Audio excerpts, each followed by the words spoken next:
F1 လေးကိုပြောပြပေးပါလားဆိုလို့ပေါ့နော်ဆွဲက F1 လေးကိုပြောပြပေးပါမယ်ရှင်အရင်ဆုံးပေါ့နော်ဆွဲကဘာဖုန်းလေးနဲ့လုပ်ပြမယ်ဆိုပြီးတော့ပေါ့နော်အရင် setting ထဲမှာဝင်ပြီးတော့ပြပေးမယ်ဆွဲကြတော့အခု Redmi 15C ဖုန်းကိုသုံးပြီးတော့ F1 လေးကိုပြောပြပေးမှာဖြစ်ပါတယ်ရှင်အရင်ဆုံးဘယ်ထဲဝင်ရမလဲဆိုလို့ရှိရင်တော့ setting ထဲကိုဝင်ပါမယ် setting ထဲကိုတစ်ချက်ဝင်ပြီးပြီဆိုလို့ရှိရင်တော့အောက်ကိုဆွဲကြလာခဲ့ပါနော် APP ဆိုပြီးတော့ရှိတယ် APPS ပေါ့နော်အဲ့ဒီကောင်လေးကိုတစ်ချက်နှိပ်ပါမယ်ပြီးလို့ရှိရင်တော့အပေါ်မှာပေါ့နော်သုံးချောင်းမှာ DF ဆိုပြီးတော့ရှိတယ်အဲ့ DF ကိုတစ်ချက်နှိပ်ပါမယ်ပြီးလို့ရှိရင်တော့ create ပေါ့နော် create ကိုတစ်ချက်နှိပ်ပါပြီးလို့ရှိရင်တော့ကိုပွားချင်တဲ့ app ပေါ့နော်ဆွဲကြတော့အခု TikTok ကိုပွားပြပါမယ်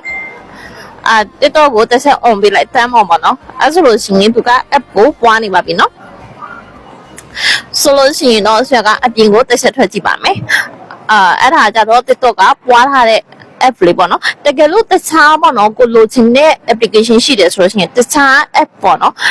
app ရှိလို့ရှိရင်လည်းဝင်ပြီးတော့ပွားလို့ရပါတယ်ရှင်စင်ပြကြပါစေတကယ်လို့စင်မပြေဘူးဆိုလို့ရှိရင်လည်းဆွဲစီကိုပြန်ပြီးလို့ရပါတယ်